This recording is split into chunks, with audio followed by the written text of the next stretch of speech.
Success YouTube channel, जहां पर हम डिस्कस करते हैं करंट अफेयर्स से रिलेटेड टॉपिक जो कि आपके एग्जाम जनरल अवेयरनेस के लिए काफी इंपॉर्टेंट है। हिटेड टॉपिक है, उन्हें हम डिस्कस करते हैं।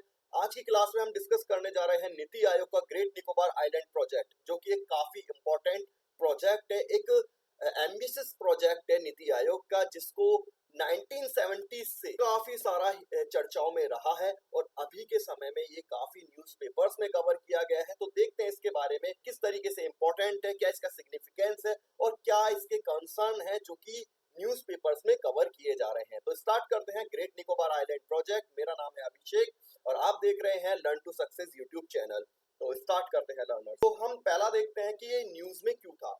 कि हर बार की तरह कि जो भी टॉपिक हम कराए जाते हैं, हम देखते हैं कंटेंट में कि इसमें न्यूज में आने का कारण क्या था, ये हम देखेंगे। कि इसके बाद हम देखेंगे ग्रेट निकोबार आइलैंड की जो लोकेशन है इंडिया में या फिर वर्ल्ड मैप पर इसकी लोकेशन क्या है। जीएनआई प्रोजेक्ट के बारे में जानेंगे, एक ओवरव्यू देखेंगे जीएनआई प्रोजेक्ट के बारे में, फीचर्स देखेंगे इस प्रोजेक्ट के क्या क्या फीचर्स है, इंपॉर्टेंस क्यों है, क्यों इंपॉर्टेंट है ये पूरा प्रोजेक्ट, क्योंकि ये Andaman and Nicobar island eco sensitive zone है, एक बायोडायवर्सिटी हॉटस्पॉट है पूरे ग्लोब पर। तो इस तरीके के इको सेंसिटिव जोन में क्यों इतना मूवमेंट किया जा रहा है, क्यों इतना नेवल एस्टेब्लिशमेंट किया जा रहा है, नेवल शिप्स को इतना डिप्लॉय किया जा रहा है, ये सारी वजहों को जानने की कोशिश करेंगे। इंपॉर्टेंस हो गया कि पूरा इंपॉर्टेंस क्यों है इस डेवलपमेंट प्रोजेक्ट का। नेक्स्ट हम देखेंगे इस प्रोजेक्ट से जुड़े हुए कंसर्न्स क्या हैं, क्योंकि मैं ऑलरेडी बता चुका हूं इको सेंसिटिव जोन है, बायोडायवर्सिटी हॉटस्पॉट है, इसके साथ साथ वहां पर काफी इंडिजिनस ट्राइबल कम्युनिटीज ऑलरेडी रहती हैं। तो इस तरीके के अगर डेवलपमेंट प्रोजेक्ट्स किए जाएंगे तो जो ट्राइबल कम्युनिटीज हैं उनको कहीं ना कहीं इन डेवलपमेंट प्रोजेक्ट से थ्रेट होगा, कहीं ना कहीं उनका हैबिटेट जो होगा वो एक्सप्लॉइट होगा। तो ये सारे कंसर्न है, एथिकल कंसर्न कह लीजिए, इकोलॉजिकल कंसर्न कह लीजिए, ट्राइबल कंसर्न कह लीजिए, सोसाइटी से जुड़े हुए कंसर्न कह लीजिए, इन कंसर्न्स के बारे में हम चर्चा करेंगे। तो पहला देखते हैं कि ये सारा न्यूज में क्यों था। न्यूज में रहने की जो वजह है वो ये है कि जो पार्लियामेंट में अपोजिशन पार्टी होती है, उन्होंने अपोज किया है नीति आयोग के इस मेगा प्रोजेक्ट को। जब क्लियरेंस मिला तो पार्लियामेंट में अपोजिशन पार्टी ने इसको कहा जाए विरोध किया, इसका ऑब्जेक्शन किया, क्योंकि उन्होंने बताया कि जो ट्राइबल कम्युनिटीज वहां पर रहती हैं, इस तरीके के डेवलपमेंट प्रोजेक्ट से, मेगा डेवलपमेंट प्रोजेक्ट से ट्राइबल कम्युनिटीज के रहने में कमी आएगी, यानी उनका हैबिटेट लॉस होगा और ये ट्राइबल कम्युनिटीज के जो कॉन्स्टिट्यूशनल राइट है उनके खिलाफ है। तो ऑब्जेक्शन किया अपोजिशन पार्टी ने, इसी वजह से ये काफी चर्चाओं में रहा है। तो ये तो वजह हो गई यहाँ पर चर्चाओं में ये क्यों रहा है। अब हम देखते हैं कि अंडमान एंड निकोबार की लोकेशन क्या है पूरे आइलैंड की। तो अंडमान निकोबार आइलैंड्स जो हैं, ये ग्रुप ऑफ आइलैंड्स हैं जहां पर 500 से ऊपर आइलैंड्स एग्जिस्ट करते हैं। इनका फॉर्मेशन जो हुआ था वो वोल्केनिक इरप्शन की वजह से हुआ था। तो जैसे वोल्केनिक इरप्शन हुआ उसके बाद थोड़ा धीरे धीरे कूल डाउन हुआ लावा, फिर ये आइलैंड फॉर्मेशन हुआ। आइलैंड फॉर्मेशन होने के बाद ये इंडिया का पार्ट बना, यानी अभी मॉडर्न इंडिया के टाइम पर इंडिया की एक टेरिटरी है, ओवरसीज टेरिटरी है, मेनलैंड से काफी दूर है। और जो सबसे नजदीकी देश है अंडमान एंड निकोबार से वो है इंडोनेशिया। इंडोनेशिया और म्यांमार जो है सबसे नजदीकी देश है। इसके बाद इंडिया, जो कि इंडिया का ये एक ओवरसीज टेरिटरी है। तो आप मुझे कमेंट सेक्शन में बताइए कि इंडिया का कौन सा शहर अंडमान एंड निकोबार आइलैंड से सबसे ज्यादा नजदीक है, सबसे ज्यादा नियर बाय है। जी आप कमेंट सेक्शन में बताइए। और इसके अलावा आपको कमेंट सेक्शन में बताना है, अगर अंडमान एंड निकोबार में कोई लीगल केस होता है जिसको कोई हाई कोर्ट में जाना होता है, तो कौन सी हाई कोर्ट, इंडिया की कौन सी हाई कोर्ट उस केस को, अंडमान एंड निकोबार से आइलैंड से रिलेटेड केस को हेयर करेगा, यानी उसकी सुनवाई करेगा। ये आपको दो आंसर आपको कमेंट सेक्शन में करने हैं। इंट्रोडक्शन में देखते हैं, लोकेशन मैंने बता दी, Andaman and Nicobar bay of Bengal में एग्जिस्ट करता है। इसके साथ साथ बे ऑफ बंगाल कहां पर एग्जिस्ट करता है, इंडियन ओशन में, जहां पर पूरी दुनिया का 1/3 ट्रेड होता है। तो इसके अलावा मलक्का स्ट्रेट से होकर, मलक्का स्ट्रेट यहीं से होकर निकलता है। तो मलक्का स्ट्रेट और स्टेट ऑफ मलक्का स्ट्रेट से निकलने वाला जो पूरा एक ट्रेड है, 1/3 ट्रेड यहीं से होकर निकलता है। तो ये हो गई इसकी लोकेशन। इसके अलावा टॉपोग्राफी में क्या आएगा, मैंने जैसा कि बताया आपको, वॉल्केनिक ओरिजिन से इसका पूरा एक डेवलपमेंट या फॉर्मेशन हुआ था।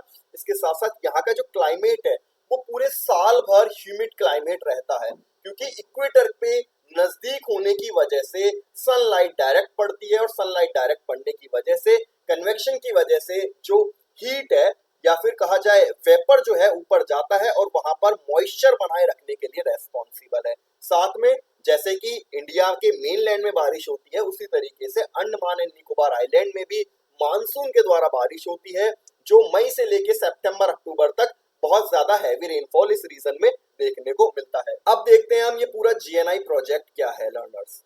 GNI project great Nicobar island project, जैसा मैं बता चुका हूँ, एक होलिस्टिक डेवलपमेंट प्रोजेक्ट है, एक मेजर प्रोजेक्ट है by the NITI Aayog. Implementation agency कौन सी है इसकी? The Andaman and Nicobar island integrated development corporation, ANIIDCO। ये एक ऑर्गेनाइजेशन है, ये यहाँ पे डेवलपमेंट किस तरीके से होगा उसके लिए काफी रेस्पॉन्सिबल एक ऑर्गेनाइजेशन है। अब हम देखते हैं इस पूरे डेवलपमेंट प्रोजेक्ट के क्या क्या फीचर्स हैं या क्या किस तरीके से इसको डेवलप किया जाएगा, कौन कौन सी चीजों में डेवलपमेंट किया जाएगा। ट्रांसशिपमेंट पोर्ट, तो ट्रांसशिपमेंट पोर्ट्स को यहाँ पर कंस्ट्रक्ट किया जाएगा जो कि कार्गोस को मूवमेंट करने में हेल्प करेंगे, यानी इंपोर्ट एक्सपोर्ट में हेल्प करेंगे। तो ये एक मेजर इंडिया के इकोनॉमिकल डेवलपमेंट के लिए एक मेजर पॉइंट है कि ट्रांसमैनशिप को अंडमान निकोबार के थ्रू किया जाए। इंडिया के जो पूरे कार्गो इंडस्ट्री है वहां रन की जाए अंडमान एंड निकोबार में। इसके लिए क्या होगा, बहुत सारे पोर्ट्स डेवलपमेंट करने पड़ेंगे। तो ये सारी चीजें हैं। Dual use military civil international airport, तो अभी के टाइम पर निकोबार, देखो अंडमान एंड निकोबार आप पढ़ते हैं, अभी के टाइम पर निकोबार में जाना, निकोबार के हर आइलैंड पर कोई भी सिविल पर्सन वहां पर नहीं जा सकता, ज्यादातर मिलिट्री को ही वहां पर, ऑथेंटिक पर्सन को ही वहां पर जाने की अनुमति होती है। और वहां पर अभी एक नेवल बेस भी है जहां पर जो फ्लाई करते हैं, एयरपोर्ट भी है, नेवल एयरपोर्ट भी है फ्लाई करने के लिए, स्ट्रेटेजिकल फ्लाई करने के लिए। तो dual use military civil international airport भी बनाया जाएगा, जो कि दोनों ही तरीके से यूज किया जा सकता है, मिलिट्री पर्पस, डिफेंस पर्पस से भी, और सिविल यानी इन जो हम लोग हैं टूरिज्म के लिए जा रहे हैं, अपने बिजनेस के लिए जा रहे हैं, उसके लिए भी एक एयरपोर्ट बनाया जाएगा। एक पावर प्लांट डेवलपमेंट किया जाएगा 450 मेगावाट का, जो कि पूरी तरीके से सोलर एनर्जी पर बेस्ड रहेगा। तो सोलर कह लीजिए और गैस एनर्जी, इसके अलावा कुछ जो पार्ट रहेगा या मेंशन नहीं है, कुछ जो पार्ट रहेगा वो गैस एनर्जी से भी इलेक्ट्रिसिटी प्रोड्यूस की जाएगी। इसके साथ साथ टाउनशिप जो है 30 साल तक स्पेन किया जाएगा। एक township over span of 30 year 160 kilometre square feet के एरिया में डेवलपमेंट किया जाएगा।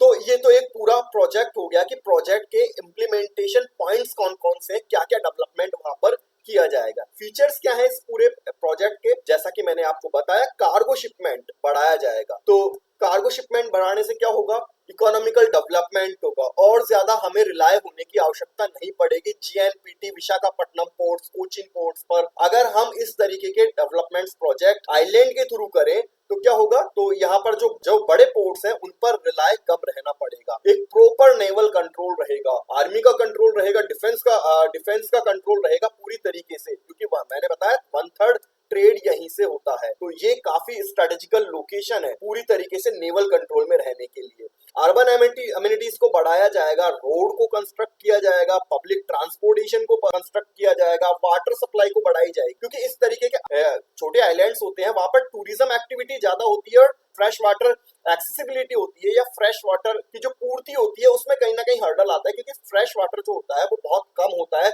इस तरीके के आइलैंड्स में। तो एक प्रॉपर सप्लाई किया जाएगा फ्रेश वाटर को, ड्रिंकिंग वाटर को किस तरीके से प्रोवाइड किया जाए। बहुत सारे होटल्स डेवलप किए जाएंगे। तो टूरिज्म को अट्रैक्ट करने के लिए अर्बन एमिनिटीज को यहाँ पर बढ़ाया जाएगा, होटल्स कह लीजिए, अदर एमिनिटीज फैसिलिटीज कह लीजिए, ये सारा डेवलपमेंट इस एरियाज में किया जाएगा। तो सिग्निफिकेंस क्या है इस पूरे प्रोजेक्ट का, एक तो इकोनॉमिकल सिग्निफिकेंस किस तरीके से, इस तरीके की एक्टिविटीज, डेवलपमेंटल एक्टिविटीज से क्या होता है, इकोनॉमी बूस्ट होती है। टूरिस्ट क्या जाएंगे, टूरिस्ट क्या करेंगे, वहां पर जाएंगे, वहां पर कोल्ड ड्रिंक्स खरीदेंगे, होटल्स में रहेंगे, खाना खाएंगे, तो क्या होगा, लोकल जो लोग हैं वहां के, उनका इकोनॉमिकल डेवलपमेंट होगा, और इकोनॉमिकल डेवलपमेंट क्या करेगा, जीडीपी में कंट्रीब्यूट करेगा, तो इंडिया की ओवरऑल जीडीपी क्या होगी, इंक्रीज होगी। तो एक इकोनॉमिकल सिग्निफिकेंस तो है ही है, इसके अलावा स्ट्रेटेजिकल सिग्निफिकेंस भी है कि किस तरीके से ये पूरा जो रीजन है इंडियन ओशन में वो होल्ड कर जाएगा इंडियन नेवी के पास। तो क्या होगा, चाइना का जो डोमिनेंस है इस रीजन में वो कहीं ना कहीं कम होगा। तो इंडिया में चाइना के प्रभुत्व को कम करने के लिए इस तरीके के स्ट्रेटेजिकल जो प्रोजेक्ट्स हैं वो निर्धारित किए जाते हैं। तो ये सारी सिग्निफिकेंस हो गई इस प्रोजेक्ट के। अब हम देखते हैं कि इस पूरे प्रोजेक्ट का कंसर्न क्या है। पहला जो कंसर्न है वो है थ्रेट है यहाँ की बायोडायवर्सिटी को, क्योंकि ये एक बायोडायवर्सिटी हॉटस्पॉट है, तो कहीं ना कहीं इस तरीके के बड़े कंस्ट्रक्शन से पूरे बायोडायवर्सिटी को लॉस हो सकता है। इंडिजिनस ट्राइबल्स के राइट्स का वायलेशन है, एडुकेट सोशल इम्पैक्ट असेसमेंट नहीं किया गया है प्रॉपर तरीके से। सोशल इम्पैक्ट असेसमेंट का मतलब होता है कोई बड़ा प्रोजेक्ट इस तरीके का स्टैब्लिश होता है, स्टार्टिंग होती है, उससे पहले वहां पर सोसाइटी पर क्या इसका इम्पैक्ट पड़ेगा वो कहा जाता है, उसे कहा जाता है सोशल इम्पैक्ट असेसमेंट। तो इस तरीके का असेसमेंट प्रॉपर तरीके से नहीं किया गया है। और ये पूरा जो आइलैंड है अंडमान एंड निकोबार, ये सिस्मिक वल्नरेबिलिटी रीजन में आते हैं, यानी कि यहाँ पर अर्थक्वेक बहुत ज्यादा आते हैं। इसी वजह से ये जो पूरा प्रोजेक्ट है ये कंसर्न का टॉपिक बना हुआ है। तो लर्नर्स फिलहाल के लिए इतना ही। तो आगे के वीडियो में हम देखेंगे कि इन पूरे टॉपिक्स के बारे में, अंडमान निकोबार से जुड़े हुए फैक्ट्स के बारे में देखेंगे, कौन कौन सी ट्राइब्स वहां पर होती है वो सारी चीजें देखेंगे। इसके साथ साथ सोशल इम्पैक्ट असेसमेंट क्या होता है इसको भी जानने की हम कोशिश करेंगे। फिलहाल के लिए इतना ही लर्नर्स।